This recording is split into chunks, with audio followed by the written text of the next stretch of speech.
Welcome to another session of Mastering Apache Tomcat. So in the previous sessions, we have discussed in detail about the what is Tomcat, what is the difference between web server, the lightweight application server, and the enterprise application servers, right? Where we talk about the different technologies or functionalities and programming languages that is supported by each. Okay. And after that, we discuss in detail about the end-to-end architecture of the Tomcat. Okay, specifically in terms of the infrastructure. Okay, where we discuss about the high availability, failover, clustering, load balancing, and then the features of your hardware load balancers. Okay, and then we understand how the request distributed across the multiple systems in the highly available architecture. Okay, so that is going to help you here for these sessions as well, where we are going to understand the internal architecture of a Tomcat instance. Okay, so there are multiple components that participate in the flow of a request that is received by the Tomcat. Okay. So as an admin, it is very important for you to understand that because that is going to help you in different kind of a troubleshootings and performance tuning. So let us begin with the key components that participate in the internal architecture of the Tomcat. So the major components which participate in the end-to-end flow of the request that is received by the Tomcat and the processing of the request and to sending the response back. The key components are connector, engine, host, context, service, and server.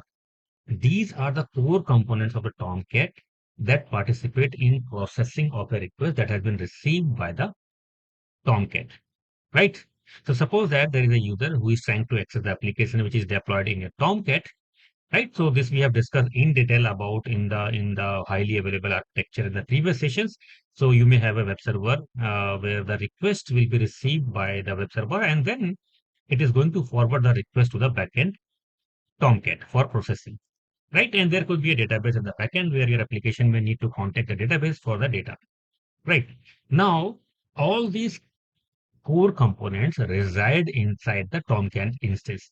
Okay. So this is specifically related with each and every Tomcat instance, right? For highly availability, we may have a multiple Tomcat instances are running in the backend. For example, maybe we have a two Tomcat instances are running or maybe four or more than that.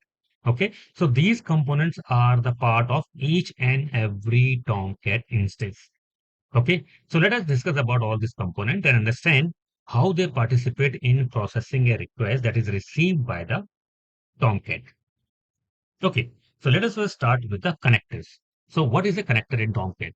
A connector is the component in Tomcat that listen for incoming client request on a specific port and translate HTTP, HTTPS or AJP request into internal Java request for Tomcat engine to process.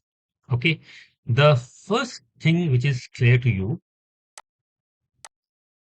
a connector is the component in Tomcat that listen for incoming client request on a specific port. That means whatever the request that is received by the Tomcat, either from the web server or either directly from the browser, where we do not have a web server. Okay. The request is received by the connector. So connector is the first component in the Tomcat internal architecture, which receives the request, right? And on a specific port. We know that every services run on a port, right? And all the requests received on a particular port. For example, if a web server which is running on port 80, the web server request receive the request on the port 80. If it is running on some different port, maybe for SSL it is running on 8443 or some or 443 port. So that means each and every request in a system or in a software or application, it received on a specific port. So similarly here, the connector is receiving the incoming client request, okay, and on a specific port. And after that receiving, what it does, translate HTTP, HTTPS or AJP request into internal Java request for Tomcat engine to process. So that means once the request has been received by the connector on specific port, it will forward that request for the processing. Right. Now the request could be of HTTP, where we do not have the secure SSL configured. It could be HTTPS when your SSL is configured. third was in AJP. These are the three major requests that we received in the Tomcat, and I'm going to explain you all. So HTTP and HTTPS is very straightforward. This is a web server protocol, or you can say the web protocol. Whenever we access any of the website from the browser with the help of HTTP or HTTPS, then this protocol is get initiated, right? So this is the same protocol we use from the browser to access the applications. Now, one new thing maybe for you is the AJP. This is the another protocol. So these are the three protocol. Okay, this is translated this request into the internal Java request for Tomcat engine to process. So now, once the request is received by the connector, okay, it translates the request into the internal Java request, and then it forward to Tomcat engine for the processing. So Tomcat engine is the main core component which process all the requests that is received in Tomcat. So let me give you clarification based on the figure as well, so that you will get the complete understanding. Now again, you can consider a user trying to access a website which is deployed in the Tomcat. So first the request hit the web server and then it reached to the Tomcat. So now when the request reached to the Tomcat, the front end is a connector, right? So far we have seen the basic architecture, the request from the browser received to Apache, and from Apache web server it is received by the Tomcat, right? But the component which is there in between, which accept the request from the client, is the connector. So this is a front end component, you can say, of the Tomcat, which receive the request from the client, right? So now what we see, we have three different type of protocols for the request. The first we discuss about the HTTP, where we do not have configured our website with the SSL. Second, it could be HTTPS, right, where we have secured our website with the SSL. Right. Now, if you are initiating the request from the browser, it could be HTTP or it could be HTTPS. So once the request, if you have a web server in between, the once your request has been reached to the web server, your web server is going to forward that request to your Tomcat, right? So the once the web server forward the request to the Tomcat, okay, it convert that into the AJP format. Okay, this is in the AJP protocol. And your connector, which is the front end of your Tomcat to receive the request from the client, will accept this request in the AJP protocol format. So this AJP is specifically applicable when you have a web server in between. That means if you have integrated your Tomcat with the web server, which we are going to see in this course as well, okay, then this request is translated in the form of AJP. I will explain you what exactly is AJP, right? So this is the first thing when you have a web server in front. Now, second case, maybe you do not have a web server in front. You are directly, you have deployed the application in Tomcat, and from the browser, you are directly accessing the application and you do not have any web server in between. In that case, what you are doing, you are directly initiating the HTTP or maybe the HTTPS request directly to the Tomcat. So in this case, your connector is going to receive the HTTP request or maybe the HTTPS if configured with the SSL, right? So now what is happening here? We have a Tomcat. The first case is we have integrated with the Apache web server. Your user with the help of browser will connect to the Apache web server, and this web server will translate the request to the backend Tomcat, which will be accepted by the connector, and the request will be translated into AJP protocol. If you do not have the web server, then your connector will receive the request directly in the form of HTTP or HTTPS. Now, three things, important things, what we have learned here. Your connector can receive the HTTP request. It can receive the HTTPS request. It can receive the AJP request. So these three type of requests received by your Tomcat. AJP protocol request will only be received if you have an integration with a web server. If you do not have integration with a web server, then request will be received in the form of HTTP or HTTPS. Right? So now let me give you some small overview of what exactly is AJP. So AJP is called Apache JServe protocol. Now what exactly it is? AJP is a binary protocol that allow a web server like Apache HTTPD or Nginx to communicate with an application server like Tomcat. Right? So that means when we have an integration with the web server like Apache web server or maybe Nginx, okay, and then when we are going to forward the request to the Apache Tomcat, in that case, it utilizes the AJP protocol, which is called the Apache JServe protocol. So instead of HTTP, which is text-based and slower to parse, AJP uses a compact binary format, is faster, more efficient, designed specifically for backend communication. So this protocol is specifically designed and enhanced for the fast processing of the request. So if you have a web server integration in between, okay, then you will get a benefit of AJP protocol, right? So this is all about your connectors, different kind of a protocol or the request that received by the Tomcat via connector, and what exactly is the AJP. So now, as I said, the request can be your HTTP or it can be your HTTPS or it can be your AGP. Three kind of a request that we have. AJP is if you have a Tomcat integration with the web server, and HTTP and HTTPS when you are directly accessing the Tomcat with the help of browser. So for all these three, we have a different sections in the main configuration file of the Tomcat. I will tell you, I will explain you in detail about what exactly that file.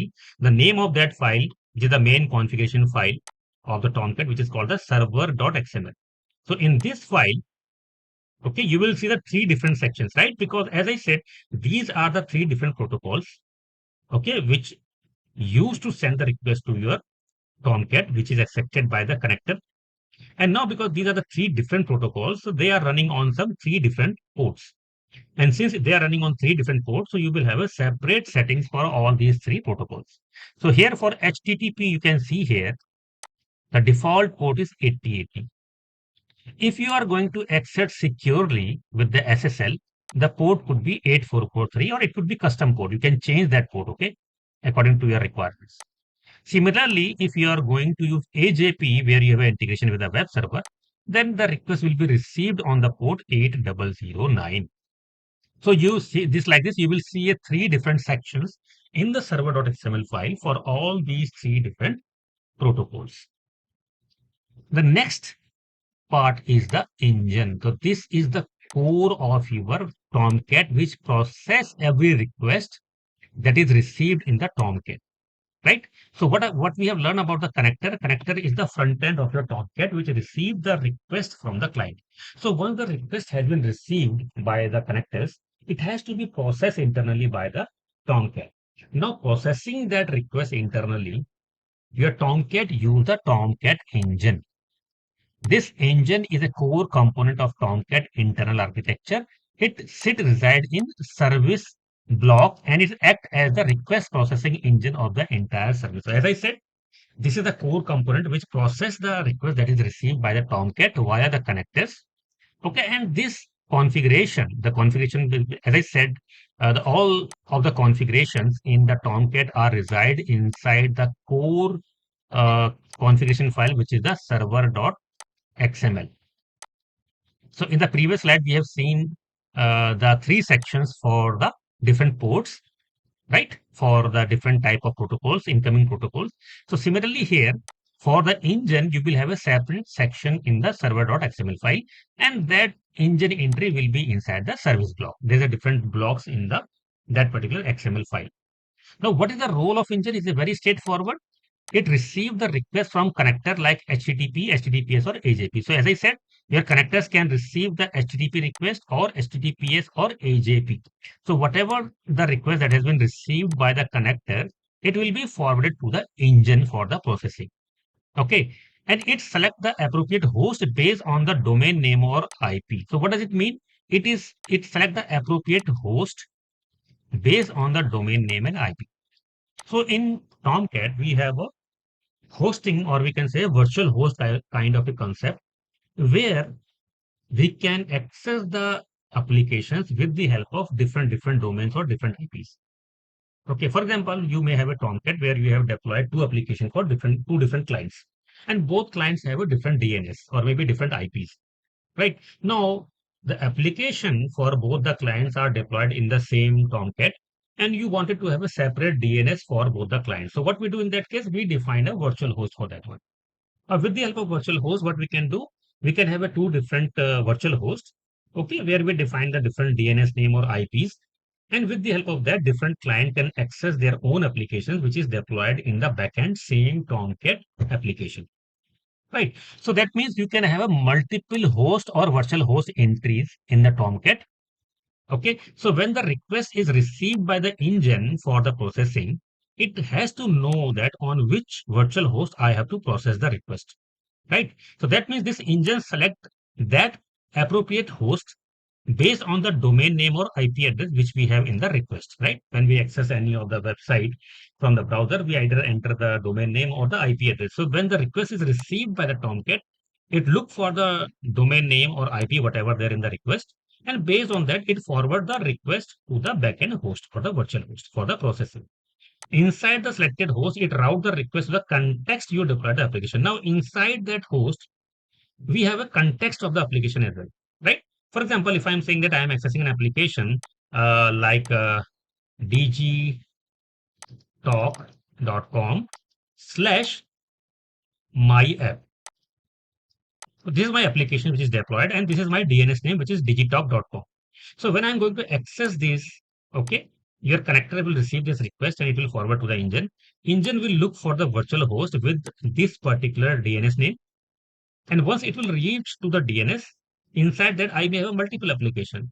So it will look for the particular application for which I have given the context in my URL. It could be my app. Okay, so it will look for this particular context and forward the request to that particular application. So this is the work of your engine. So now let me give you an overview in the figure as well. So this is an end user which is going to access an application which is there in Tomcat. So the connector receive the request. You may have an integration with the web server or it may be directly without the web server.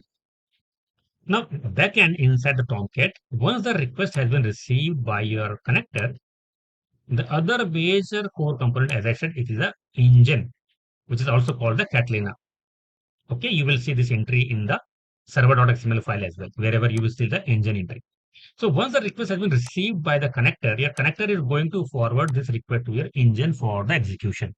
And once the request has been received by your engine, and this is the way, suppose that I'm going to access my URL, Digitalk and the port 1990 and then my app. So this is the context of my application. And this Digitalk is the DNS name, which can be a virtual host, right? So this request will be received by the engine and it will go to this particular virtual host. And inside this particular virtual host, I have this application is deployed. Okay. Now, similarly, the response will be sent back. Okay, so now it is clear to us what exactly the host as well, right? So let me quickly cover it again. So let me mark it.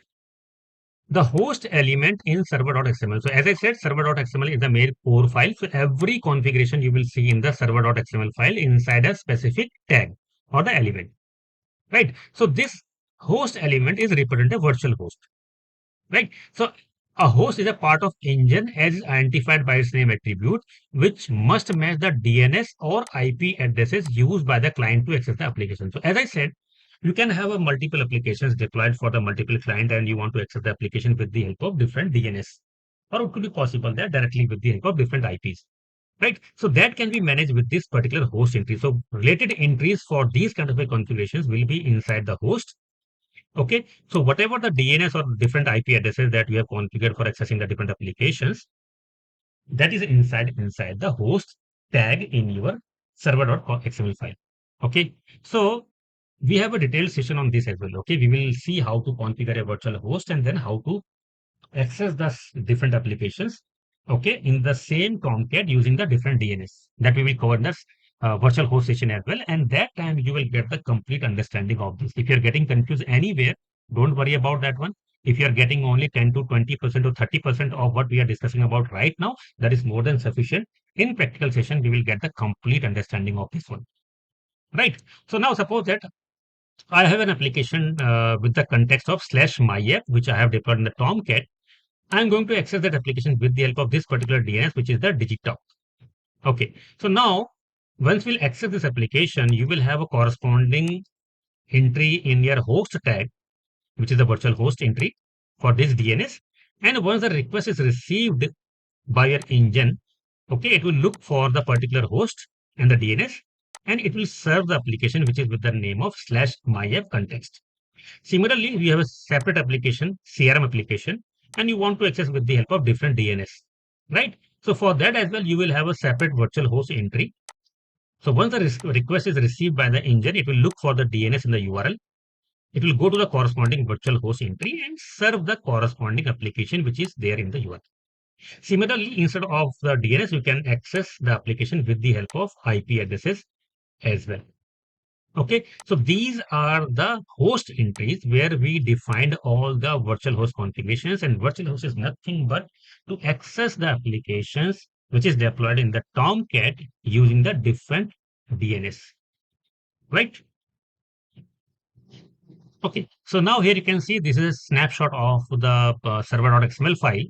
Okay, and there you will have a separate entry for each and every DNS which we have seen, which we were using to access the applications. So this is the default host, okay, which is with the name of default host and the local host.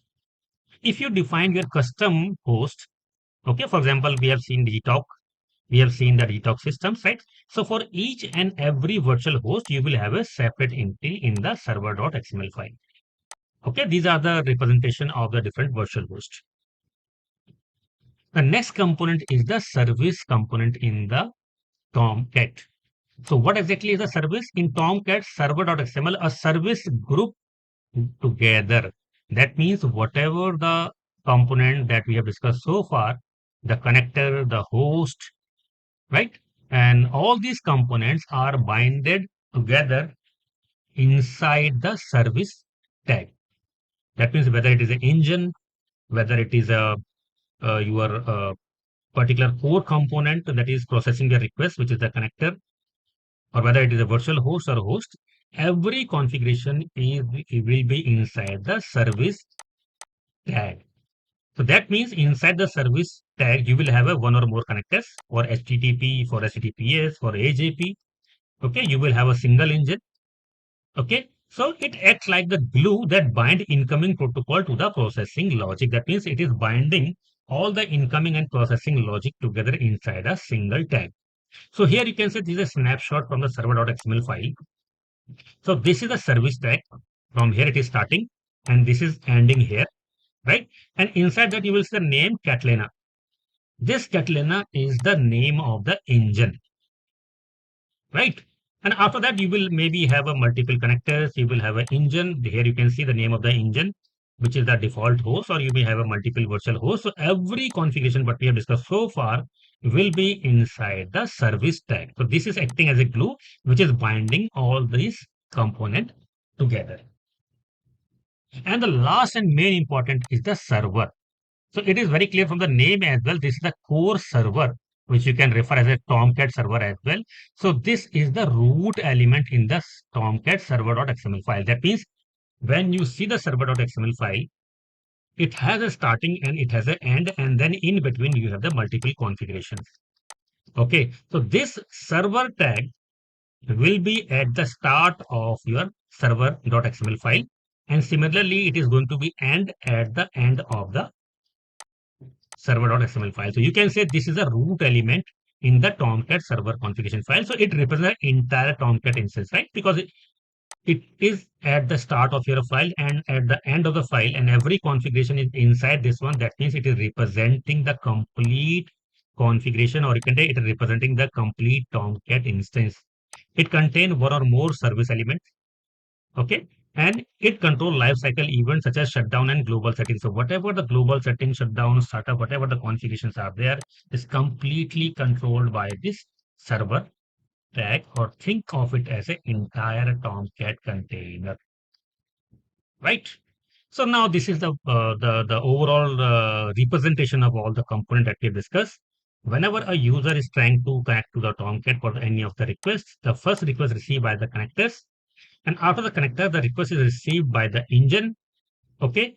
And this is the core element which process the request. Inside that, you will have a multiple virtual hosts. And with respect to each and every multiple virtual host, you will have a specific application which are accessing with the help of a specific context, right? And then you have a service component which bind your engine, host, and context, right? And then you have a server, which is the root, which is act as a complete Tomcat instance because it has the complete configurations inside it. Right. So these are the core architecture components of the Tomcat, and it is very important for you to understand all these components if you really would like to have a efficient Tomcat administrator. Okay. So let me give you a quick recap. What exactly is a connector? Accepting incoming requests, like from the browser. Real life analogy, you can consider it like the front end door when user knock. Okay. So listen on port 8080 for HTTP request. This is one of the example. Now, engine will process the request and route to the correct web application. This is like the main hallway that direct user to into their room. Okay. Third is the host, which is a virtual host. As I said, this is like a room for a specific website. Then you have a context of the application, which represent a single application. This is like a folder or drawer you have in the room. Like you have student context, you have admin context, you have different kind of applications. Then you have a service which combine the connectors and engine. This is like a floor in the building, managing entry points and rooms. And when we have a last, we have a server. This is the outermost container that wrap all the services. This is like the entire building. So this is a real life analogy of all this component and architecture that we have discussed so far. Right. So this is the complete end-to-end life cycle when a user tries to access the application. So first the request has been initiated from the browser. It will send the request. For example, maybe we are directly accessing the request with the help of HTTP. Okay, we are sending it directly to the Tomcat server. It will be accepted by the connector. Connector will receive it and forward it to the engine for the processing. Engine will determine what is the corresponding virtual host or the domain name or the IP address we have in the URL to forward to that particular host. Then this will forward the request to the particular virtual host for which the request has been received, and it will be forwarded to the particular application for which the context will be identified in the URL. Okay, and the request will reach to the corresponding web application. It will process by the servlet or GSPs as required based on the application, and the response will be sent back to the users via connector. Okay, so you make sure to understand this as well. So once the request has been received by the connector, and once the response is sending back from the Tomcat, the response will also be sent using the Tomcat. That means this Tomcat is accepting the request from the client. And once the request is processed and the response need to send back, this is again via the connector to your client. Right. So this is the complete end-to-end details of the core components of the Tomcat and what is the role of each and every component in the Tomcat.